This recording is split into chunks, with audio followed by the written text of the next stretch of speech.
to try and get through this as quickly as possible, people. 4:35, Saturday, 30th of April. So I've just finished watching I'm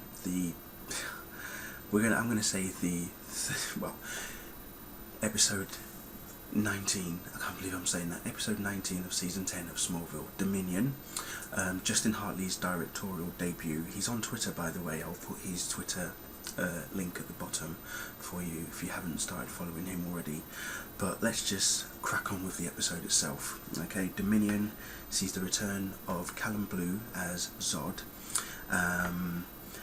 He is in the Phantom Zone.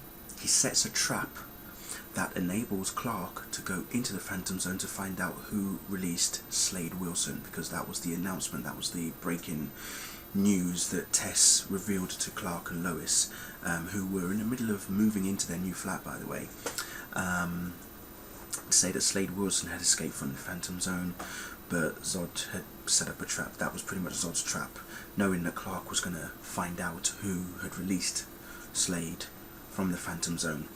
And what is interesting is that how Zod ended up there was from way back at the end of Salvation. Apparently the Kandorians were the ones who sent Zod to the Phantom Zone.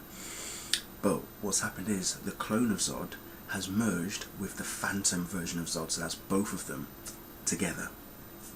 Now, I remember someone did ask, what if that is the case? And I thought to myself, well, it's possible, but I want to wait till the episode airs, and the episode has obviously confirmed that that is what's happened. Both Clone Zod and Phantom Zod are now one. So yeah, and he was feeling good about himself. I'll tell you what, General Zod was definitely, and I'm calling him General Zod because he is pretty much General Zod. He's got the beard, he's feeling powerful.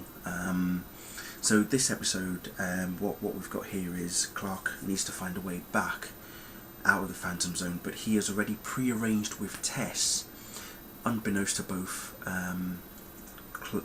Lois and Oliver, that if they're not back within 3 hours, then Tess has to pretty much blow up the gate so that they can't come back. It's just so that no other Phantoms can escape, okay, because Zod has the crystal to allow Clark and Oliver to get back to Earth.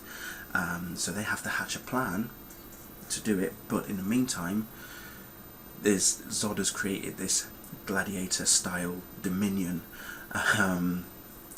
in that, you know, everybody fights to the death, and he pits Clark up against one of his fighters, and although Clark wins, he doesn't kill his opponent. Zod wasn't happy about that, so he finishes the job, and he then has a little conversation with Zod has a conversation with Oliver, tells him about the Omega sign that he's got, pretty much tells Oliver that he has got this darkness about him, that Darkseid has reached him, and not just him, but millions of people on Earth are at Darkseid's beck and call. You know, when Zod and Clark entered the Phantom Zone, they noticed there was a whole series of skulls that bore the Omega sign on the foreheads of these skulls, and it pretty much confirmed to Clark that Darkseid had been everywhere. That he's obviously wanted to take over the universe through some form or another.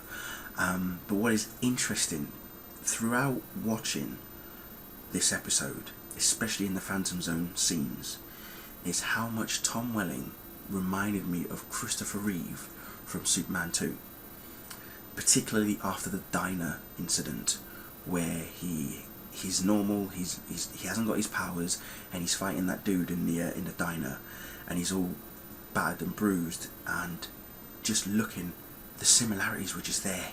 The roughed up hair, the blood, the face all messed up and everything. I just thought, all I kept seeing was Christopher Reeve. It was like looking back 20, 30 years ago kind of thing. It was just interesting to watch. That was all that I could see, and it kind of just reminded me so much of Superman 2, just seeing the way that Tom Welling looked. That was just what was going through my head. As I say, then what happens is, Zod and Oliver are having a conversation, and Zod is pretty much saying to Oliver that, look, even though Clark and I are blood brothers, which is what Zod tells Clark earlier on, he feels that Clark is not he's not like Zod, but whereas Oliver can be, you know, he sees that he has an ally in Oliver, and Oliver goes with the plan, because it was a plan in the end, and eventually Clark and Oliver are facing up against each other, and I have to say, the fight scene between those two was brilliant. The choreography, the movement, the effects, the slow-mos as well, brilliantly done. Hats off to the team for that one, and hats off to Justin Hartley for the direction of that as well. I thought it was brilliantly done. What was really interesting was when, just before Clark and Oliver were about to fight, did you notice Clark had a red cape on? I bet you, I'm sure you all did, because that was the first thing I saw, was the cape, and I was like, there's the tease, there is the tease. So as we get further on anyway, as I say, they're both fighting, and Clark gets stabbed. I was actually quite surprised about that, and I'm thinking, oh, this does not look good. But then something happens that I just wasn't expecting, and Zod was going to take it upon himself to take his revenge, to take his glory, to kill Clark, and then that's when Clark grabs the crystal off of Zod's neck.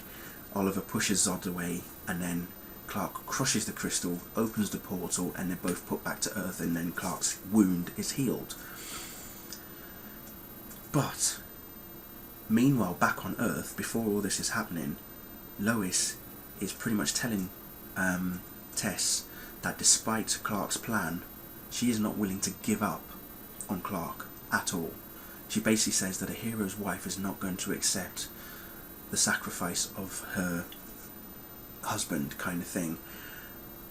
And it just gives you an idea, an indication of how far Lois is willing to go to not lose Clark. She actually pulls a gun on Tess. I was surprised at that. I was like, whoa, Lois, what are you doing? You know, Tess and Clark already hatched a plan, and if they're going to go through it, they're going to go through it. But she was determined. Now, here's what was the interesting thing. When Clark and Oliver returned, Clark goes to the flat. The flat is all done up. Everything's been put in its place. Lois is an absolute wreck. She's crying. Sees Clark, gives him a hug and everything. And Clark's like, what did you do? Get John Jones and Bart Allen to help you out, kind of thing. Because the place was all done up, and he thought, well, we were only in the Phantom Zone for like a few hours. How did you manage to get it all done so quickly?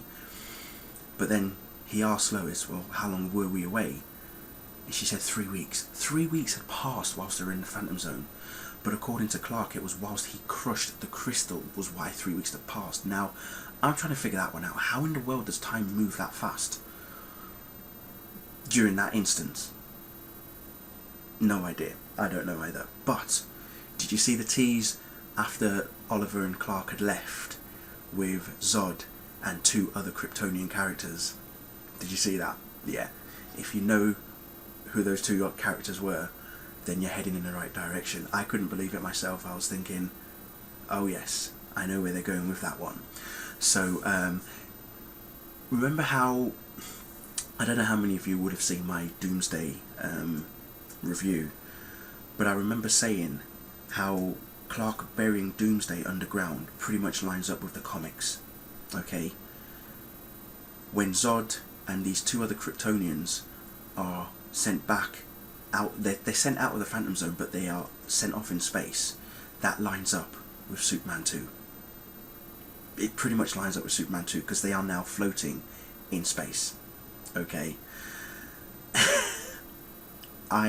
That's why I love the show like that so much, when it has those little connections, those little teases to say, as much as we have changed everything, we are still able to make little connections to the comics and to the movies. That's one of the reasons why I find the show so awesome, is for those little tidbits, those little connections is why I love the show so much. And that, in particular, with Zod and those 2 other characters, that's why I know I'm going to miss the show so much. But I'm going to end it anyway, because as I say, next week it's Prophecy. Sees the return of Kara. Jor-El's giving Lois superpowers. I still don't know how I feel about that, but I'll wait to see what happens next week. So who knows? I haven't seen a trailer for Prophecy yet, but I'll check it out later on. But give me your thoughts. What did you guys think of Dominion? And Justin Hartley, I've got to give him props. He, as I say, is for his directorial debut, spot on. It was absolutely brilliant. So, and yeah, good to see Callum Blue back as well. Did anybody notice the false teeth he was wearing, by the way? Did you notice it? Looked a bit cheesy, very cheesy, but it was good to see him back. I've actually missed the guy. As I say, I thought he was awesome way back in season 9. But yeah, it was good to see him back. So yeah, next week, and then the series finale in 2 weeks' time. I don't want to think about it. I really don't want to think about it. But I'm going to go to bed now because it's like, oh, shit, 4:45 in the morning. So leave your comments, and I'm sure I'll speak to you soon. Bye.